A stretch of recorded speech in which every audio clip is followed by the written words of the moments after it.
அனைவருக்கும் வணக்கம். பெயர் ஜான்ராஜ். வகுப்பு 5, பள்ளி சௌமா பப்ளிக் பள்ளி, ஊர் மணப்பாறை. திருக்குறள் அதிகாரம் சான்றாண்மை. குறள் எண் 984. உலக பொதுமறையான் திருக்குறளில் சான்றாண்மை எனும் அதிகாரம் குடியியல் மற்றும் பொருட்பாலின் கீழ் இடம்பெற்றுள்ளது. அதில் குறள் எண் 984 கொல்லா நலத்தது நோன்மை, பிறர் தீமை, சொல்லா நலத்தது சால்பு. இக்குறளில் இருந்து திருவள்ளுவர் கூறும் கருத்து என்ன?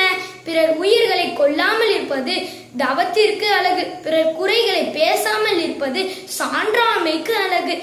தவம் என்பது ஓர் உயிரையும் கொல்லாத அறத்தை அடிப்படையாக கொண்டது. சால்பு என்பது பிறருடைய தீமையை எடுத்து சொல்லாத நற்பண்பை அடிப்படையாக கொண்டது.